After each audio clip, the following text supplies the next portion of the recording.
Welcome to the Pure Wellness Podcast, where we talk about what it takes to live a holistic lifestyle by making conscious, healthier choices.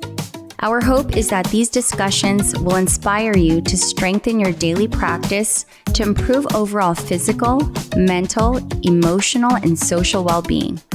Pure Wellness Podcast provides information solely for educational purposes and is not intended to be a substitute for professional medical advice, diagnosis, or treatment. I'm your host, Johanna Altman, founder of One Body Medicine, avid health enthusiast, and mother of three. Join me and industry professionals as we explore human potential in the pursuit of pure wellness. Hi, everyone. Thank you so much for joining me again today at the Pure Wellness Podcast. Today, I have a very special guest, Dr. Sammy. Thank you so much for being a guest on our podcast. Thank you for having me. I'm so excited to be talking about a very controversial topic, which is vaccines. Yes. And for those that don't know you, would you mind spending a few minutes just telling them about yourself, your practice? Sure. My name is Dr. Sammy Kim. I'm a private practice concierge pediatrician based in Beverly Hills at Robertson Pediatrics. I'm an LA boy, born and raised. I live in my hometown of La Cañada with my family right now, and did my undergraduate at San Diego, and then my MD MBA at USC, and then training at County. And I've been out for now around 15 years practicing pediatrics, and it's been an absolute joy, a challenge, but wouldn't choose anything else. Amazing. Well, you said USC, so fight on. Fight on. Yes, I absolutely. Love that. So I wanted to just dive right in and start talking about vaccines. What are they, specifically for the first 5 years of life, which I think is what's most prevalent and required for parents. Yeah. So vaccines are products that help to stimulate and to educate the immune system. And the way in which they do that is basically we present a patient's immune system with a fragment of the bacteria or virus, or basically bits of the exterior surface, or maybe even a little bit of toxin that helps the immune system to identify, hey, if you are ever infected with this, this is what you're looking out for. So it's almost giving the immune system an ability to identify what they should be monitoring for, putting it in their repository so that if and when they are infected with it, then the immune system can mount an appropriate and more expeditious response, right?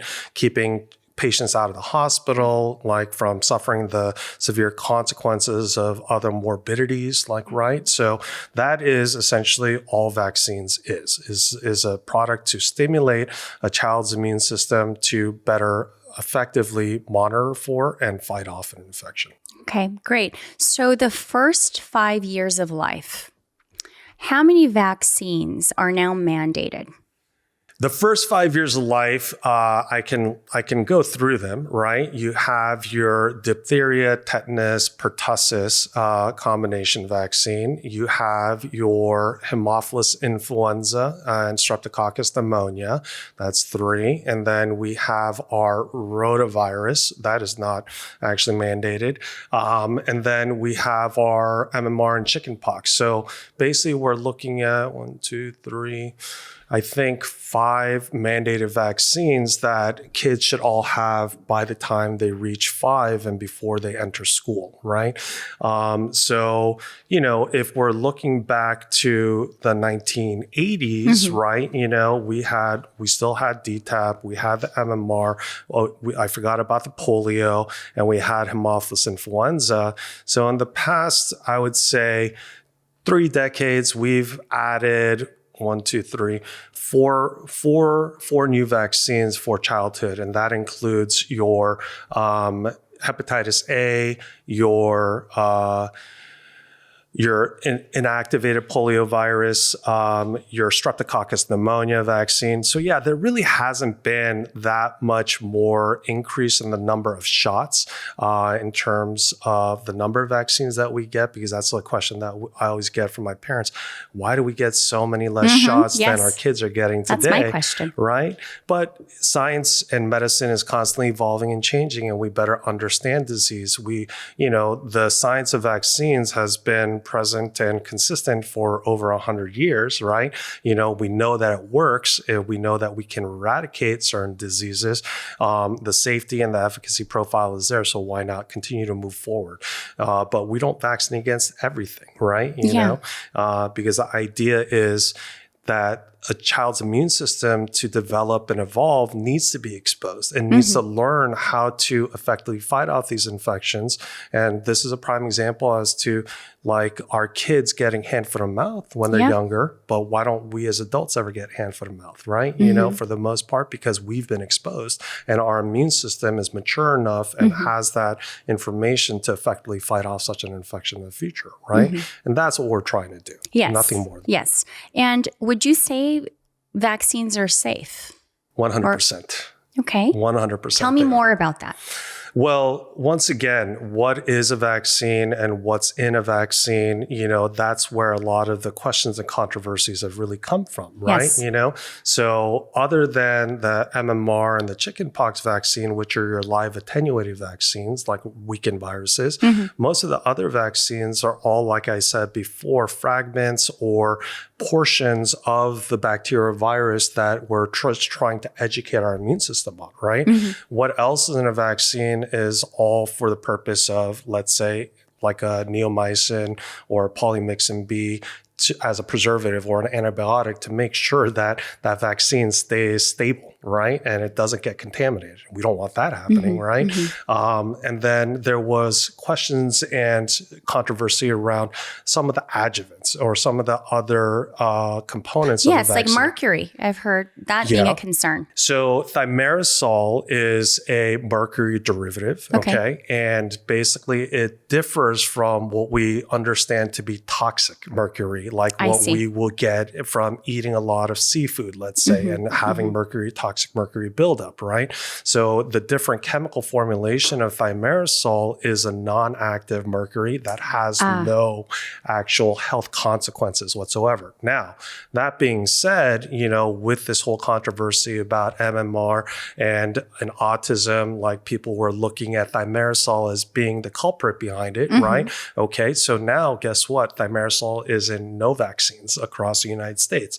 But guess what? Now, how long, I'm sorry, have they not been in vaccines? For how long? I would say the most recent elimination of thimerosal from the multi-dose flu vials has happened in the past decade, I would say. But we're still seeing an increase in autism, and yet vaccines are still supposedly the culprit. Exactly. That's what you're saying. Yes. Okay. So let's talk about that correlation that I hear parents are drawing between vaccines and autism. Yes. Are there clinical studies or scientific-based evidence that actually draw the two together? Absolutely not. So where this fallacy came about was through Dr. Andrew Wakefield, who was a disgraced pediatric GI doctor based in the UK. Actually published an article in the Lancet Journal, a very reputable medical journal, stating that, hey, MMR can cause autism. And what we later found out was that he absolutely, he fudged all the data. Oh my God. It was absolute BS, right? And from there forth up until now, over the past 30 plus years, we've been constantly doing more and more studies, meta-analysis, retrospective, prospective studies. And even now, the CDC is supposed to open back up again if there is a correlation between MMR or vaccines and autism. It has not been shown that there's any correlation whatsoever. Now, I think that this really comes about, and like we were speaking to a little bit prior to our podcast, is basically, as a parent, it's very frustrating and very demoralizing if your child has autism. I think Yes. any parent would feel that way. And especially because if we don't know specifically what the cause of that autism was, can there be a loose kind of association? Like my child was totally fine until they got a so-and-so vaccine and all of a sudden they changed, right? Okay. I empathize with that, but that doesn't necessarily mean the vaccine was the cause of the autism. It's just too easy of an association to make without real basis, right? And so what I would say to those parents is that, like, we still don't know what causes autism. We're starting to get a better understanding about how it's multifactorial, right? But essentially, and then not only that, we as a medical community, we become a lot more conscientious and a lot better educated about what autism is, what it looks like, and how broad it is now, right? So we think that, hey, just like I talked about before, medicine is constantly evolving and changing. We're getting smarter. We're getting more information. We're better understanding it. So this idea of, like, back in the day, there was only 1 in 30,000 kids with autism, and now it's going to be 1 in 36. Like, that's unfortunate, right? That's scary. But we can't jump to any conclusions until we really figure out what is the cause of autism. Right? And also, as you had mentioned, it's possible that because we have more information now on the broad spectrum of autism, that our idea of what autism is or was Rain Man, right? Yes, which is a very extreme form of autism. Correct. And therefore, many years ago, because we didn't have this education or this knowledge, the numbers are skewed. Correct. Yeah. So a lot plays into that. Yeah. I mean, the spectrum, now it's called not just autism, but autism spectrum disorder, right? Like, and what I tell my parents is, like, any little nuance that you and I could have, I could probably be on the spectrum myself. Yeah, I know I have a few disorders. Maybe they haven't come out. I don't know if there's a name for them yet. Idiosyncrasies, whatever the case may be. But the whole idea of pediatrics and what we do for our kids is to better understand our children and to best support them. How do we do that? Right? And so that's where the medical community and pediatrics in general, we're focused on. We don't want to do any harm. We want to promote the best health outcomes for your children as much as possible. And what can we do? Right? And so if there was a true link between vaccines and autism, I wouldn't promote vaccines then, right? You know? So, but until that data, that clear-cut scientific evidence proves that point, then this is what I understand. This is what the data is telling me. And this is what we need to go forward with. Like, right? It's not because the CDC or the AAP tells me this is what you need to do. No, this is the data. This is the evidence. You know, be skeptical, trust but validate, like, right? And basically, you know, even amongst my colleagues and I, we're constantly talking and conversing and going through the evidence and making sure that are we on the right page? Are we making the right decision? And it's not a static thing. It's constantly evolving and changing. And you hope that your doctors will be doing the same thing as well. Like, I don't rest on my laurels, like having learned what I learned in residency and that's it. Like, my learning journey is still ongoing, right? And so, yeah, I think that I would like, you know, my parents to trust me just as much as I entrust them to do the best job as parents. Yes, right? And I think you mentioned something that I want to touch upon, which is how you and your colleagues continue to educate yourselves. You are not told to promote these vaccines. If anything, you are independent and you do your due diligence and you wait for that scientific data before making your recommendations. I think it's important that parents are aware of that when they're bringing their children to you for advice on how better to care for their child's health. 100%, like, right? And, you know, my philosophy of care in my practice is that if I want to really promote your child's health, then I need to partner with my parents. Yeah. And by partnering with them, I'm educating them and providing them with the best data available, the best evidence available. I'm encouraging them to do their own due diligence, you know, and I'm empowering them to make the best choice and the best informed decision possible for their kids, because I am not making that choice. However, I tend to work with a lot of smart parents, and they, for the most part, make the smart choices, right? And that's what we're trying to do. And I think this distrust of the medical community really also stems partially from the fact that, hey, our healthcare system is broken, right? It is. We're not getting an opportunity to talk for, 10, 15, 20, 30 minutes, right? If you really have an issue. Well, that's wrong, right? And so therefore my philosophy is I'm going to sit here, I'm going to make sure that we are on the same page. And if we're not, if there's a disconnect, where can we get on the same page? Okay. And so yeah, I think that's kind of my philosophy of care. I'm kind of going back to where medicine really is effective, right? Yes. And meaningful. Yes. So are you seeing more parents who have vaccine hesitancy in your practice? So you've been doing this for 15 years. I'm just very curious because for me, being a mother that have, children in preschool and kindergarten, moms are always talking about this, vaccine, don't vaccine. What are you seeing in your practice and how do you approach those concerns? 100%. Everybody has questions about vaccines because the misinformation is consistently being circulated around. When I was training at County Hospital, never had any questions about vaccines. Gave the kids the shots. They were like, thank you. And that was it. But now, coming out into the private outpatient community, I've been dealing with it ever since, right? And so once again, like I said, my job is to really provide you with the right education, the right data, okay? Because just because it's on the internet doesn't always necessarily mean it's true. But there's WebMD, Dr. Sammy. I know. So every one of my parents— I'm an expert. Yeah, all of my parents are Google MD doctors as well. Yeah. And so once again, I respect that. Whatever you read, let's discuss it, right? Let's have discourse about it. And I can either confirm, validate, or basically debunk whatever you're asking me. But ultimately, it's going to come down to what's in the best interest of your child, right? And once again, we'll come to a consensus and you will make that decision, right? And my job is to only kind of guide you. But once again, I'm going to allow you to be a parent. But at the same time, I also want you to be very aware of all the misinformation that's out there, all the data. That's why I even encourage my parents, bring your research to me and then let's compare and contrast, right? And the things that they're bringing back to me are much more anecdotal. Oh, it's not an article that I read. Oh, my cousin's son's friend's daughter, daughter's neighbor, right, was totally fine and they got the DTaP vaccine and then they became autistic, right?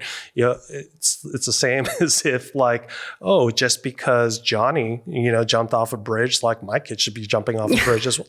No, that doesn't fly, right? So therefore, data and evidence needs to be devoid of bias, right? It needs to be just purely, hey, does A cause B, right? Take out all the confounding variables, take out all your feelings and emotions, the numbers will tell, right? And so that's what we do.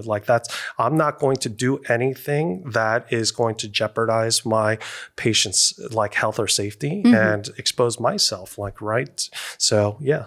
I think you mentioned something. Look at the data, look at the numbers, and take your emotions out of it, which is so difficult. Yes. Okay? Because everything is very emotional when it comes to our precious babies. Of course. So if we're able to do that, obviously we'll be in a much better place looking at all of this data to make the best decision for our children. 100%. I also hear some parents, I do want to ask you about this, about fear of overloading our children's immune system with a series of vaccines.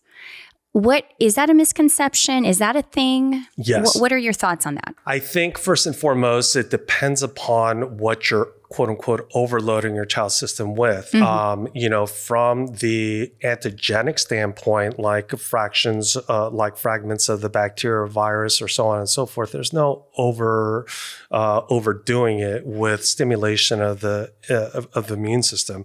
I think a lot of parents are concerned about the inactive ingredients or some of the other active ingredients like aluminum, for example, or antibiotics that are in there. And all of these components components have a role to play within the vaccine delivery system, like, right? So I think for antibiotics, it's about keeping it sterile, keeping it shelf stable, and not contaminated, because the last thing we want to promote, by vaccinating a kid is giving them an infection, right? Oh my God, that would be horrible. Yeah, and these are antibiotics that have been well studied. Neomycin is in Neosporin, which we use pretty ubiquitously every day. Another component was aluminum, right? And so the amount of aluminum in all the vaccines that a child would get in their first several years of life is a aluminum equivalent of 32 ounces of formula, like 4 bottles of formula has just as much aluminum, or if not more, than the vaccines that they get. Oh, wow. And then parents are like, oh, but the injections are injected and aluminum is digested, right? It's all the same. It all ends up within your circulation. We've done studies showing that, hey, anything you ingest via your digestive tract, it's going to be in your blood, right? So there's no difference. So was there a significant rise in aluminum concentration within patients' blood? No, not comparatively to what they were eating on a daily basis, right? So first they thought it was MMR. Then they thought it was thimerosal. Now they're on the aluminum kick. When is it going to end? It's not going to end. So yeah, exactly, right? It's just par for the course. Yeah, vaccines have been safe and effective, and the science has been clear and concise, for over 100 plus years. So you're not going to find anything new or different, right? That's going to change the medical community's kind of stance on vaccines. It has worked, okay? On a global scale, it has, right? So yeah, I think that's what differentiates the US from other third world countries. A lot of third world countries are dealing with the negative impact, socially, economically, from these illnesses and these diseases, whereas we don't, right? That's true. And I've never looked at it from that angle. Yeah. So I also want to ask you a question, because I hear parents talking about their concern of the approach to vaccination being a one-size-fits-all. For example, my daughter, London, she's a twin. She was born at 4.5 pounds. She would receive the same amount of a vaccine as a full-term 10-pound baby.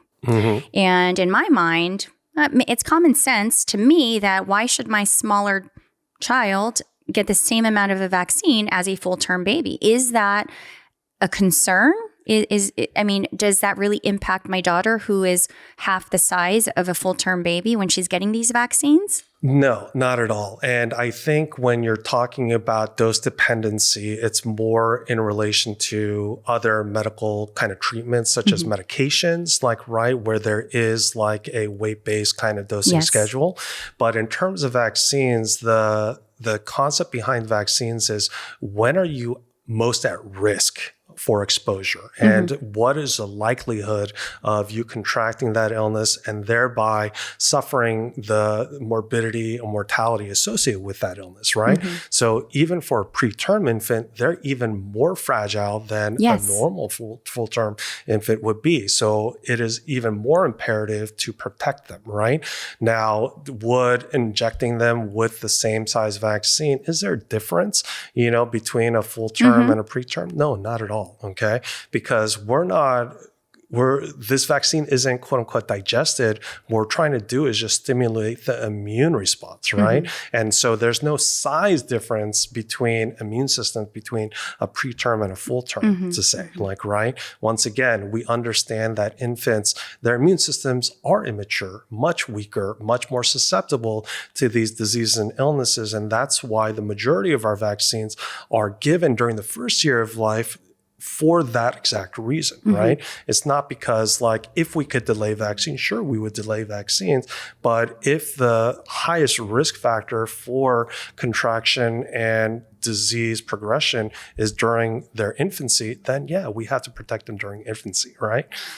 One other question I have regarding vaccines is, what are your thoughts on schools mandating that children have certain vaccines, and how does that actually help prevent or help the public health? Great question. I think there's a couple different components to this. And one being, once again, the safety of our children, right? And understanding that their immune system is much more fragile, especially in the first year of life, okay? But if you look at the vaccine schedule, then the frequency of vaccines drops off after the first year, after the first 2 years of life, right? So once again, you have kids, okay? Yes. When they were younger, how clean were they?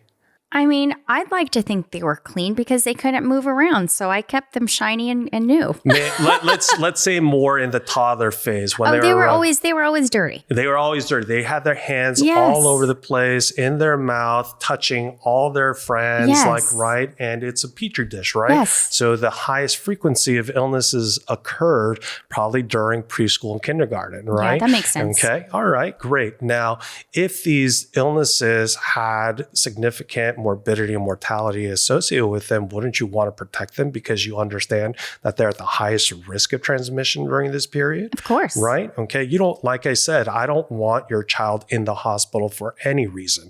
Okay. Now, we understand that the disease burden low. And then also another thing in terms of society is the economic burden. If your kids are sick, that means mommy or daddy has to take a day off and take care of you at home, right? Okay. And miss school days now. So in terms of providing optimal immunity for our children, we want to get them to that point. And so that's why we have to vaccinate against these illnesses. And I'll give you a prime example, whooping cough, in terms of efficacy of the vaccine, even though we say, hey, after one, it's every 10 years that you need to get it. We understand that the efficacy of the whooping cough vaccine actually waxes and wanes within the first 2 to 3 years. So whooping cough is breaking out every single year, okay? And who's going to land in the hospital with respiratory distress is your infants, right? Okay? And so that's one aspect about protecting. I'm sorry, doctor. So why... If the vaccine is good for 2 to 3 years for whooping cough, why is the schedule every 10 years? Because the medical community moves at a glacial pace, right? And once again, we don't want to make hasty decisions until we have all the data and evidence that shows like, hey, we need to alter our vaccine recommendations. And that's occurred over the past, 60 years with different vaccines in terms of different recommendations, right? We had oral polio vaccine up until the late 90s when we transitioned to the inactivated polio virus. Right, for a multitude of different issues, right? And it's not that all vaccines are mandated either, okay? We're talking about the most deadly and the most highest diseases with the highest morbidity, right? Whooping cough, the streptococcus pneumonia and Haemophilus influenza, is ubiquitous in our toddler range, but in infancy can cause meningitis, right? You don't want that to happen to your child. Hepatitis B, this is an interesting vaccine. So hepatitis B was actually released in 1981, right? But it wasn't mandated. And what they were trying to do was that they were trying to basically identify and give the hepatitis B vaccine to the highest risk population. But what they found out is that they couldn't identify all those patients, and the hepatitis B rate was still relatively high, so that they said, guess what? Everybody's getting the hepatitis B vaccine, and thereby, societally, hepatitis B dropped off. My parents who grew up in post-war Korea, my dad has hepatitis B, right? My mom has latent TB, and and it's still very endemic in a lot of different countries globally, right? So yeah, but that's the reason in terms of where the scientific community we're monitoring, okay? We're disease monitoring and screening. That's why we know where these outbreaks are occurring. And we're saying hey, what's the best path forward, primarily for our children, number one, but then number two, for communities at large and our nation, right? Yeah, no man is our own island. I know that everybody wants to have the freedom to choose for their children, and I'm saying that that's fine too, but within reason, right? You know, your child is not special. Like what I mean by not special is that they are not less at risk because of who they are, right? You know, and we'll go into statistics of pre-vaccine era, like infections and deaths and all those things. But, you know, and we'll talk about measles as well too, I'm sure, right? But yeah. Yeah, so I want to talk about with this, you know, rise in vaccine hesitancy, there's also been a decline in herd immunity. Correct. Can you talk more about that? And as you had mentioned, these outbreaks that we're now seeing because of the decline in herd immunity and what herd immunity is. Sure. So herd immunity is a concept that if a population, which is like the soft line is around more than 95% of a population is vaccinated, that is a huge deterrence in terms of the spread and transmission of these illnesses, right? Okay. And so that requires that everybody, like majority of kids and patients all get their vaccines in a timely fashion, right? Because if they don't, then you are opening up a can of worms, right? I think the biggest, you know, misconception about these illnesses, like you and I were talking, we had chickenpox when we were younger, right? Yes. Okay. So now all of a sudden, why is it mandated? It's not that we had chickenpox and we did better, but there was a large swath of patients who were hospitalized for encephalitis, for pneumonia, for other complications, even death, right? You know, so the CDC is making those recommendations based upon what is in the best interest of the nation, right? You know, and our communities as a whole. And vaccines have been proven to be that effective. Okay. So with vaccine hesitancy, you know, like I said, your child is very, very special. You don't want to do anything that's going to harm them. But also, once again, this is my idea of like really do your due diligence, look at the risk factors and understand where you live in your community. And if my child were to get these diseases, how negative would it be? Like, right? Nobody's seen like polio any longer, right? Nobody has seen a death from whooping cough. The medical community and me as a pediatrician, I've seen all these things and it is not pleasant, right? You know, and that's what I want to save my patients from. And that is why I work so hard with my parents to make sure that like, hey, we both have the same interest of your child's health at hand. All right. And we just have to make the smart choices. Yes. And I think it's touching back on the topic of risk versus reward.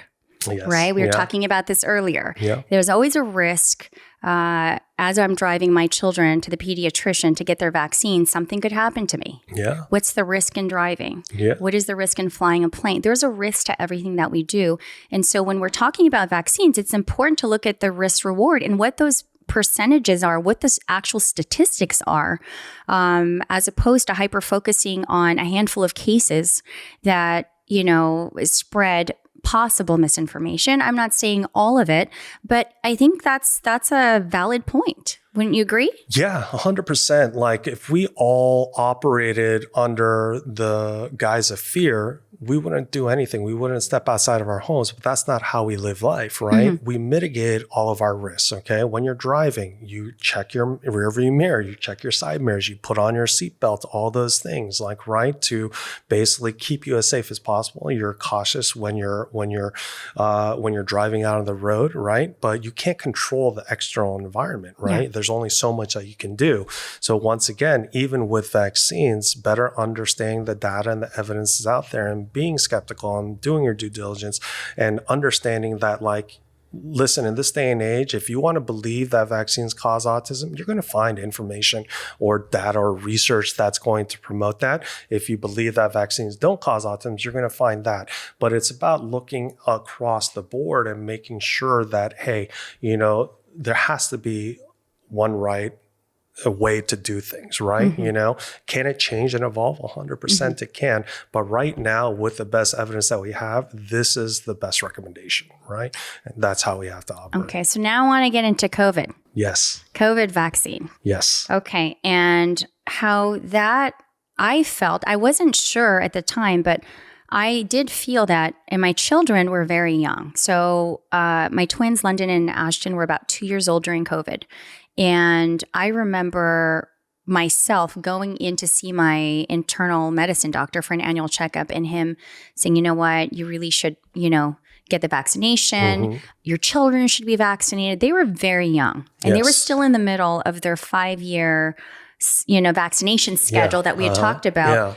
That was something I was very nervous about. My husband and I, dug our heels in the ground. We did not do it. Yeah. But I do know some parents that vaccinated their children. And I wanted to ask you your thoughts on that, the COVID vaccine being mandated, or the CDC thinking about mandating it, and what you dealt with in your practice during that time. Sure. I think we need to frame it in the sense that it was an unprecedented time.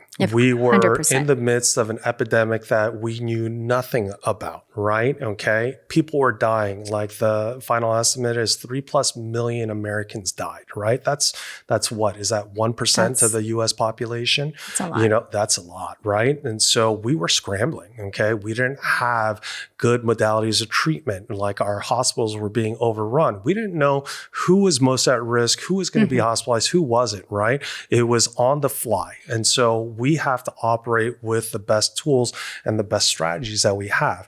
Luckily, mRNA technology over the past 2 decades has made leaps and bounds in terms of oncology research and cancer treatments. And so it's been effective, but we implemented it for the first time in terms of vaccines, right? And there was a lot of misinformation about that, a lot of hesitancy, and especially new technology, a new vaccine. I totally get it from a parental perspective. But once again, what I told my parents at that time is everybody has to make a risk-benefit analysis, okay? All right. Is your child first and foremost at high risk? Do they have diabetes? Do they have asthma? Do they have immunocompromise? Are they going to land up in the hospital and potentially die? Okay, that's high risk. Or do you live within a household that has a high risk patient that lives with you? Then you want to be mindful of them as well, right? Okay. And then the community at large. Okay. But also, if you look back at that time, those with means were able to kind of shelter, have a cohort, a small cohort, like where their kids were getting that socialization, but everybody else was locked down. Everybody was learning virtually. Even my kids were, and it was not pretty. It was like the learning loss, but also the emotional toll it took on our kids, and the mental health toll. It was immense, right? Yes. And so we don't ever want to be in that situation again. So in the midst of that, right, they were talking about potentially mandating the COVID vaccine to go back to school, right? It was just conversations. I actually felt like, just to put a pause on that, it was mandated for maybe not children, but for us adults to go anywhere. I could not go on a plane. I couldn't travel. I couldn't even eat at a restaurant without showing a COVID vaccination card.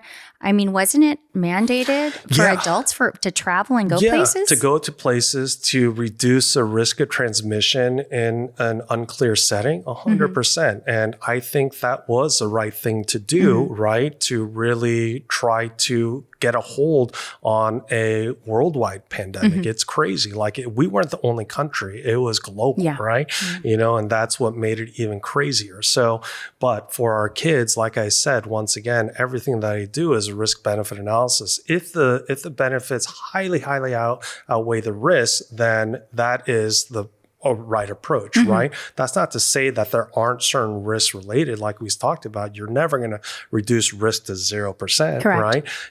But if there was a 50-50, kind of unclear, no, until there is more data and evidence that clearly shows that one path is better than the other, no, I wasn't going to do that.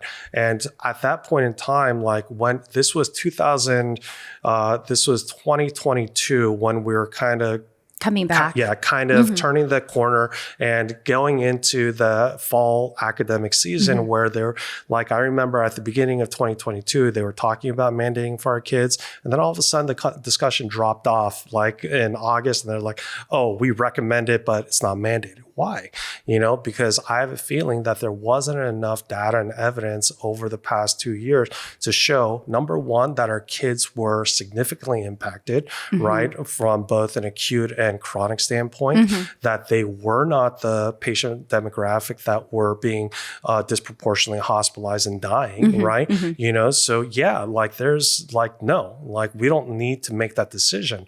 The normal historical kind of time frame for most vaccines takes about 5 years from bench research to implementation, and then another couple of years for validation before this ACIP and the CDC actually say okay, this is our recommendation. Once again, pandemic was a very crazy time. It was unique. It was something that was novel, and we did the best that we could. Now, are we going to see complications for our kids or for those who were vaccinated versus those who contracted COVID? That's still yet to be seen, but we're finding out no, right? In my adult population, my parents, I've heard a lot more in terms of negative consequences or side effect profiles from COVID and or the vaccine, but in the pediatric population, no. Now, another question I have is, what are your thoughts on parents delaying the vaccination schedule? Does that, make the entire purpose of vaccinating your children, not as efficacious if you delay the schedule? What are your thoughts? Yeah, I think what you're doing is you are taking risks, right? So like I told you, the American College of Immunization Practices, it's a professional kind of board of medical and public health officials who determine, the risk factors and exposures and what the vaccine schedule should be before they send it to the CDC. And then the AAP, or the American Academy of Pediatrics, we confirm it as well. Right. So I think that the vaccine schedule as it's set forth gives the best kind of recommendations in terms of, once again, when is a child most at risk? When is the vaccine most efficacious and most effective, right? And in what kind of cadence that we want to. Now, I don't recommend delaying vaccines, but if it's a way in which I can get my patient vaccinated in an appropriate fashion without increasing the risk profile too much, then I'd much rather work with a parent to make sure that happens, right? Yes. But all within reason, so most of my patients who do that, still by 7 months of age, they're still on target, right? Yeah. So if it's anxiety, if it's just to allay a parent's anxiety or to get them comfortable with the idea of vaccines, because after your child has gotten the first dose of vaccines, you're like, oh, they're fine, right? Then they don't have as much of an issue. Yes. But it's just that kind of kickoff point. I don't believe that it's the right thing to do or the safe thing to do or the smart thing to do, quite frankly, right? But if it gets my patients and kids vaccinated more so than them not getting any vaccines, I'll take it. I'll take it. Yeah, that makes sense. So a takeaway from all of our discussion on vaccinations, what are the main points that you'd like our parents to take away from all of these discussions? And based on your experience of being in pediatrics for 15 years, what you've seen, the research, the numbers, the studies, what are some key points? I think we all understand that healthcare is broken, right? And there's so much left to be desired. And in this day and age of ease of access to information, we want to do certain things. And where I have really found myself in regards to practicing pediatrics is, once again, I really partner with my parents, okay? Because if you don't trust me and I don't trust you, we're not on the same page, right? So I think parents should really, partner with their pediatrician, believe that their pediatrician is looking out for their child's best interest. Is that pediatrician educating you appropriately, giving you the right data and the sources of information? Are they encouraging you? Are they empowering you to make the best informed decision? And so as a parent, you also need to take everything that we say, in contrast with what your own research is doing and continue to have discourse, right? But take your emotions and your feelings out of this. Like, right? That is so hard. I know. It's so hard. It's so hard. Like, right? Like, but for your kids, whenever they get into a tussle, like, you're not going to go and beat up the other kid at school, right? Of course we are. I'm not leaving. No, you want to equip them with the right information and the right strategies to approach things in a rational fashion, right? And I think in this kind of state that the country's in, there's just so much distrust. There's so much animosity, and everybody's being told to just believe yourself, trust your gut instinct, but that's not the way to go, right? No man is an island. And so we live as a community. And I think we really need to not only look at our kids, but also teach them the value of what it means to be a part of a community as well, and to continue to hold, civil discourse and doing the right things. I think that's what parents should do. Like, let's go back to being rational, being civil, being, well educated with the right information, and we'll make the best decision. Let's bring back common sense. Yes. And yes, let's also look at the fact that because information is readily available, whatever topic we're looking at, the benefit of the doubt. Yes. Be a non-biased observer of the information. Yeah. And then formulate your opinion that way. So as we can negatively say that everyone's a doctor because WebMD's there, we can also positively turn that around and say, because the information is readily available, we can look at everything more discerningly and neutrally before we actually form an opinion. And where the source of information is coming from. And I know that there's a lot of distrust against the pharmaceutical companies. So where, the data is coming from, I always kind of direct my patients towards Children's Hospital of Philadelphia. Their website has a great vaccine education center that is not funded by pharma whatsoever. All right. Amazing. All the evidence and the information is neutral. It's led by Dr. Paul Offit, who's like the preeminent kind of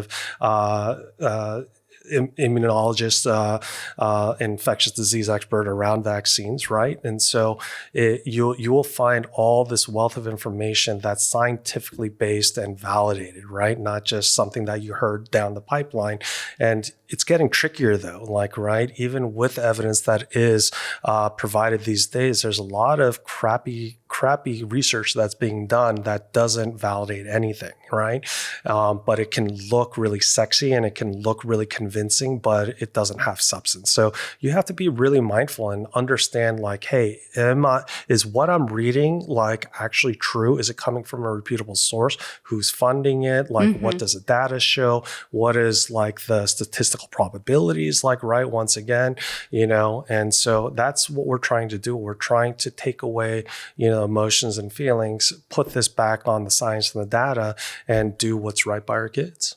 Amazing. Yeah. Well, that sounds good to me. And I'll definitely check out that website, Children's Hospital of Philadelphia, for more information. And Dr. Sammy, thank you so much for being a guest on our podcast. Thank you for having me. It was a pleasure. Same. Okay. This podcast is sponsored and brought to you by One Body Medicine. You can learn more by visiting onebodymedicine.com. That's the number 1, bodymedicine.com. You can also follow the show on social media under the handle Pure Wellness Pod. Thank you for listening, and we'll see you next time.